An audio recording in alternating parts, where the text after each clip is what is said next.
A máquina de guerra russa começa a rachar e o que virá pode abalar o mundo.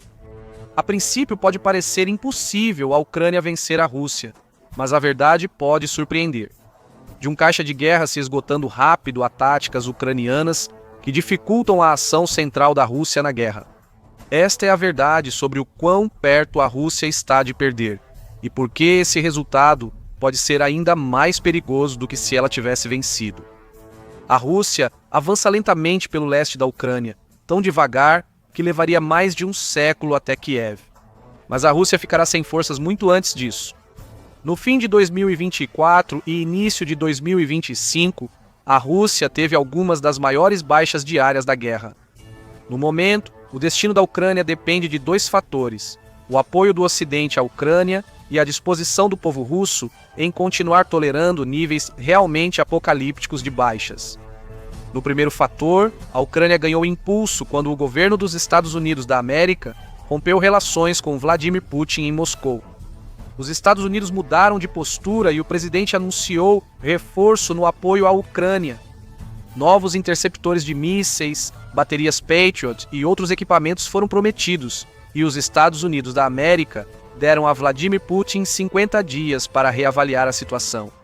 Isso mobilizou a Europa, onde muitos esperavam que os Estados Unidos da América saíssem da guerra. Com o apoio renovado dos Estados Unidos da América, aumenta a esperança de vitória da Ucrânia contra a Rússia. Porém, essa esperança é frágil, pois a maioria das nações europeias ainda evita os sacrifícios necessários para garantir o triunfo ucraniano. Todo o continente está por um fio e pode pender para qualquer lado. Putin mobilizou a economia russa para a guerra há tempos, permitindo que ameace além da Ucrânia em breve. A Rússia enfrenta desafios, especialmente com o aumento das sanções dos Estados Unidos da América contra quem apoia seu esforço de guerra. Índia e China, grandes consumidores de petróleo russo, cortaram importações por receio de sanções dos Estados Unidos da América. Mesmo assim, tecnologias e materiais essenciais para a guerra ainda chegam à Rússia, principalmente da China e Índia. No quesito de mão de obra, a Rússia está chegando ao fim de qualquer tipo de recrutamento fácil para alimentar o apetite voraz por corpos que sustenta o esforço de guerra russo. Nos 3 primeiros anos da guerra, a Rússia usou táticas de recrutamento questionáveis e muitos voluntários desesperados, principalmente das comunidades mais pobres e marginalizadas. Na prática, a Rússia realizou uma limpeza étnica legal, oferecendo grandes pacotes salariais aos russos mais pobres, muitas vezes pertencentes a minorias étnicas. Autoridades russas foram acusadas de não pagar pacotes salariais prometidos ou retê-los até o fim do alistamento, enviando recrutas diretamente para as áreas mais perigosas da linha de frente. Quando eles morrem antes de completar o alistamento, suas famílias são privadas do bônus de alistamento e do pacote salarial que havia sido prometido no momento do alistamento. Basta perguntar à família de Derek Huffman, americano que se mudou para a Rússia buscando cidadania. Huffman entrou nas Forças Armadas Russas e logo entendeu seu verdadeiro significado. Soldador treinado, prometeram a ele que serviria atrás das linhas de frente ou trabalharia como correspondente de guerra. Em menos de 2 semanas, disseram que ele foi para a linha de frente. No primeiro mês, algumas fontes disseram que o Sr. Huffman foi morto, mas sua família nega. Os desafios de recrutamento da Rússia podem ser sua ruína. Após esgotar russos pobres, minorias étnicas e prisioneiros, agora o recrutamento chega às grandes cidades. Putin evitou isso por anos, pois sabe que famílias das cidades russas causarão problemas políticos maiores que as pobres do interior. Viola o contrato social criado pelo regime corrupto de Putin com os russos desde o início. O governo pode ser corrupto à vontade, contanto que não prejudique o povo. Prolongar a guerra pode fazer Putin perder o apoio político necessário, facilitando a vitória da Ucrânia. Mas e se ela vencer? Regiões ocupadas libertadas, forças russas expulsas além da fronteira em humilhação vergonhosa. E depois, antes de tudo, há o custo político de uma derrota, que Putin provavelmente não suportaria. Após anos de propaganda e de projetar uma imagem de um Estado russo forte, a derrota na Ucrânia provaria que seu exército é um tigre de papel, totalmente incapaz de enfrentar a ameaça para a qual foi criado, a OTAN. Sob a ótica militar, isso pode ser fatal para Putin. Putin pode enfrentar hordas de soldados desiludidos e irritados, muitos ainda esperando benefícios ou salários prometidos. Uma repetição da revolução que levou comunistas ao poder na Primeira Guerra Mundial. Em 2023, tivemos uma prévia quando Yevgeny Prigozhin, líder do grupo Wagner, marchou sobre Moscou com mercenários. Apesar de contar com apenas algumas centenas de homens em seu auge, o exército de Prigozhin repeliu ataques aéreos das forças armadas enquanto avançava pela rodovia até Moscou, a partir da fronteira com a Ucrânia. Eles chegaram até a tomar uma importante cidade russa e expulsaram a liderança militar local. Os militares entre Prigozhin e Moscou não só não impediram sua marcha, como também permitiram ativamente que ela ocorresse, recusando-se a enfrentar o Wagner. No fim, Prigozhin desistiu após acordo mediado por Lukashenko, presidente de Belarus. Prigozhin foi morto meses depois por uma bomba em seu avião. Mas uma marcha desse tipo por veteranos é algo que Putin ainda teme que possa acontecer. Com o descontentamento crescente, não só pela guerra, mas também pelo fracasso em entregar os benefícios e salários prometidos, isso pode acontecer muito antes do que Putin poderia prever. O Fundo Soberano da Rússia, seu cofre de guerra, está rapidamente se esgotando. Sem acesso aos ativos confiscados no exterior, a Rússia recorreu a fundos soberanos para financiar a guerra e conter a instabilidade política. A Rússia tem cerca de 50 bilhões de dólares em ativos líquidos, bem menos que os mais de 110 bilhões em 2022. Dentro de mais um ano, esse fundo quase certamente estará completamente esgotado, colocando o custo da guerra inteiramente no orçamento regular do Estado, que já está operando com déficits elevados. Nações podem e de fato operam com déficits durante períodos de guerra. A economia francesa continuou resistindo durante a Primeira Guerra Mundial, mesmo muito além do que tecnicamente podia suportar. Com o maior número de sanções já impostas, a Rússia já enfrenta dificuldades para obter materiais para armas avançadas. Resta saber até que ponto o povo russo vai tolerar uma guerra de agressão fracassada. Uma derrota militar vai inflamar a população russa, apoiada por milhões de veteranos com deficiências ou traumas psicológicos dos combates. O Estado russo logo usaria suas forças armadas contra seu próprio povo, e há dúvidas se soldados russos modernos obedeceriam ordens para agir contra a população. A maioria era civil até recentemente e ainda não recebeu salários e benefícios prometidos. Bastaria um indivíduo carismático para explorar a situação, e Putin se veria diante de um exército formado em casa, determinado a substituí-lo. Outros próximos a Putin podem achar que, após perder na Ucrânia, ele está vulnerável. Como todo ditador, Putin controla seu círculo interno e os coloca em conflito para manter o poder. Se eles estiverem ocupados demais odiando uns aos outros, não podem unir forças em um ódio compartilhado ao próprio Putin.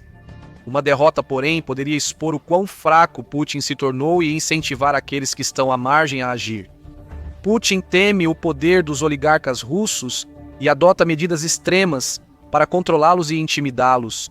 Diversos oligarcas e figuras sociais proeminentes morreram de forma suspeita, como quedas de janelas, em assassinatos orquestrados por Putin. Essa tática de intimidação funcionou até agora, mas com os oligarcas vendo cada vez mais de sua riqueza desaparecer a cada ano, a questão é quanto tempo vai levar até que eles apoiem um sucessor de Putin, e o dinheiro deles pode comprar muita lealdade de russos descontentes. Mas Putin tem outro inimigo a temer que ele próprio criou. Vladimir Putin sempre contou muito com o aparato de segurança, agências de aplicação da lei e inteligência russas.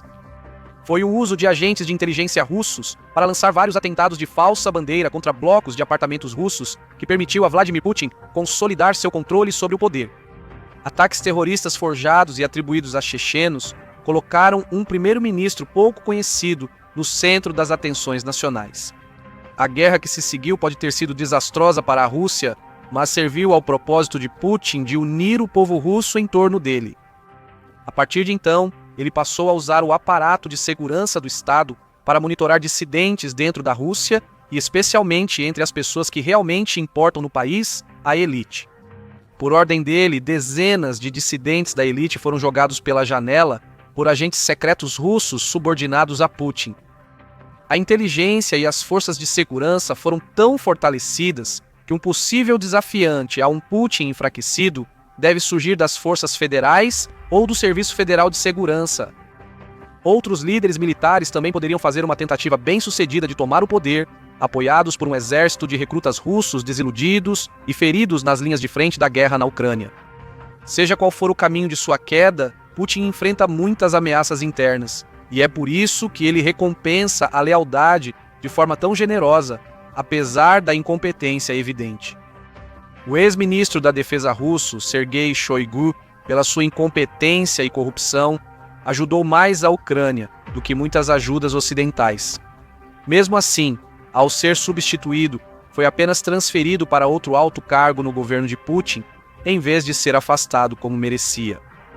Isso enfraquece o governo russo, mas mantém os leais a Putin próximos e ameaças afastadas. E então há os nacionalistas, linha dura que mesmo agora ficam cada vez mais ousados em protestar contra a forma como o Kremlin está conduzindo a guerra. São as mesmas pessoas que defenderam o uso de armas nucleares na Ucrânia e celebraram massacres de civis e prisioneiros de guerra ucranianos. Eles serviram como base de apoio para Putin na propagação da guerra, mas, à medida que a incompetência do exército russo fica evidente e as baixas chegam a níveis astronômicos, até mesmo a paciência deles está se esgotando. Uma derrota total enfureceria nacionalistas radicais que poderiam rapidamente se voltar contra Putin e seu regime, apoiados por ex-soldados e até soldados da ativa revoltados. Esses radicais poderiam representar uma ameaça fora da Rússia também. Ao tomarem posse de arsenais nucleares locais, os radicais poderiam buscar uma forma de vingança contra a Ucrânia, talvez até mesmo contra o Ocidente. Líderes nacionalistas podem acreditar que um ataque nuclear em cidades do leste da Ucrânia, controladas ou reivindicadas pela Rússia, talvez não gere reação forte do Ocidente. Ou talvez achassem que, como em conflitos convencionais, o Ocidente hesitaria em punir a Rússia pelo uso de armas nucleares. Seguindo essa linha de raciocínio, ataques punitivos contra membros da OTAN no leste que não possuem armas nucleares, como a Polônia ou algum dos estados bálticos, poderiam acontecer. A OTAN enfrentaria uma decisão impossível: retaliar com armas nucleares contra um ataque não oficialmente ordenado pelo governo russo ou correr o risco de parecer fraca. Qualquer uma das escolhas poderia fazer o conflito sair completamente do controle. Muitos nacionalistas sabem que o Ocidente hesitaria em enfrentar esse cenário e contam com isso para justificar o uso de armas nucleares. O mundo pode comemorar o colapso do regime de Putin apenas para se horrorizar com o que elementos dentro da Rússia podem fazer com esse caos contra os países que eles culpariam pela derrota da Rússia. A Rússia é uma nação que se mantém unida por um forte controle centralizado com muitas regiões, especialmente no sul e no extremo leste, tendo algum nível de movimentos de independência. As regiões de maioria muçulmana tradicionalmente causaram mais problemas para Moscou, mas no extremo leste, a Rússia está silenciosamente perdendo uma guerra demográfica para sua chamada aliada, a China. O investimento chinês é muito superior ao russo na região e o aumento da imigração pode tornar os russos étnicos minoria em seu território. Com o governo central enfraquecido após derrota na Ucrânia, várias regiões poderiam ter movimentos de independência ao mesmo tempo. O terrorismo aumentaria dramaticamente quase da noite para o dia, especialmente contra cidades cosmopolitas e de maioria étnica russa, como Moscou e São Petersburgo. No Extremo Oriente, surge uma ameaça maior: a possível perda de territórios para a China. A China já afirmou há anos que deseja recuperar territórios cedidos por seu antigo governo aos czares russos. Atualmente, esses territórios possuem muitos recursos naturais, como petróleo e gás, que interessam a Pequim. Com a maior parte de suas importações de petróleo vindo do Oriente Médio por oceanos que não pode defender, a China está ansiosa para reforçar essa vulnerabilidade estratégica. Os cartógrafos oficiais chineses já começaram a imprimir mapas com os antigos nomes chineses desses territórios russos. A onda de imigração e investimento no Extremo Oriente russo indica um plano orquestrado, não coincidência. Com o colapso ou enfraquecimento do governo central, A China pode, como a Rússia, alegar necessidade de proteger chineses étnicos na Rússia. Tropas russas já enfraquecidas por anos de combates na Ucrânia e provavelmente sem muita convicção em relação ao governo de Moscou, teriam que enfrentar forças chinesas modernas, totalmente equipadas e mecanizadas. A situação era tão grave para a Rússia que até meados de 2010 ela treinava o uso de armas nucleares no início de uma invasão chinesa. O conflito poderia se tornar nuclear ou poderia ser relativamente sem derramamento de sangue, com tropas russas desmoralizadas e em desvantagem simplesmente permitindo a entrada dos chineses. Ainda assim, um general russo rebelde pode ordenar o uso de armas nucleares. Com um governo central fraco ou ausente, não haveria controle real sobre seu poder para agir assim. Seja qual for o destino do governo russo, sua economia será destruída após uma derrota para a Ucrânia. O próprio Putin admitiu que a economia está superaquecida e pediu menos gastos com defesa em 2026.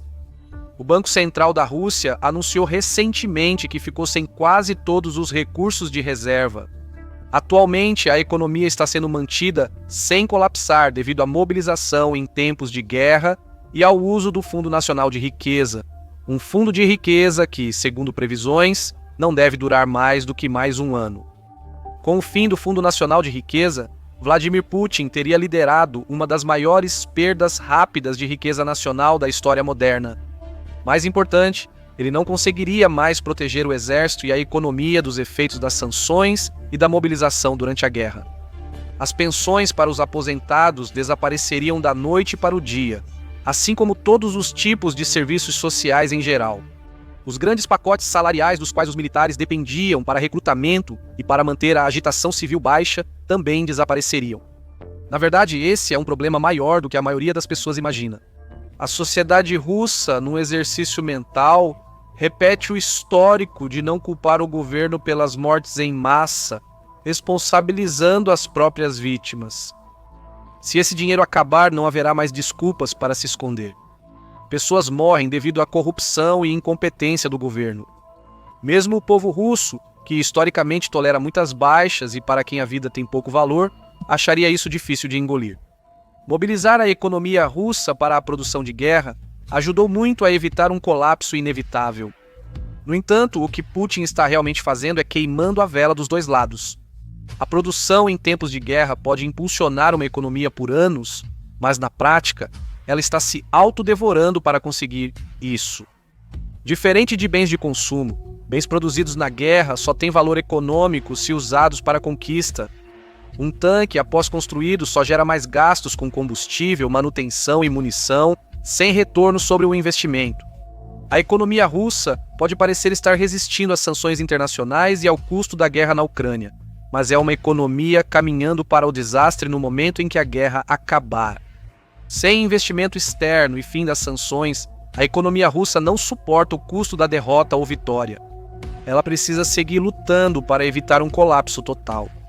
Por isso, mesmo em períodos de relações cordiais, os Estados Unidos da América propuseram a Putin discutir o fim de sanções e negociar novos acordos energéticos. O objetivo era um pouso econômico suave, única esperança da Rússia de transitar da guerra para a paz sem desastre. Mesmo assim, não só os Estados Unidos da América mudaram totalmente sua postura em relação à Rússia, mas o mundo dificilmente perdoará a Rússia por seus muitos crimes de guerra e agressões. A Europa, em particular, que é a mais ameaçada pela Rússia e até mesmo vítima de sabotagem cinética e assassinatos cometidos pela inteligência russa, dificilmente vai simplesmente suspender as sanções assim que a guerra acabar.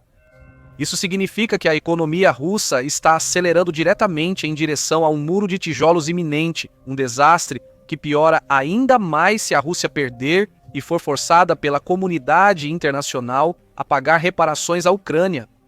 Na verdade, a possibilidade de uma Rússia armada nuclearmente entrar em colapso pode ser o que força o mundo a suspender as sanções de qualquer maneira. Não é justo, mas se a escolha for manter a Rússia e seu arsenal nuclear sob controle, ou arriscar guerra civil e armas atômicas em mãos desconhecidas. O mundo provavelmente fará tudo o que puder para evitar que Moscou caia. Alternativamente, o fim da guerra na Ucrânia pode desencadear uma nova guerra se Moscou realmente cair. Com um colapso catastrófico do regime do Kremlin, a OTAN e até mesmo a China podem não ter outra opção a não ser invadir o território russo e realizar ataques aéreos agressivos, todos visando as capacidades nucleares da Rússia.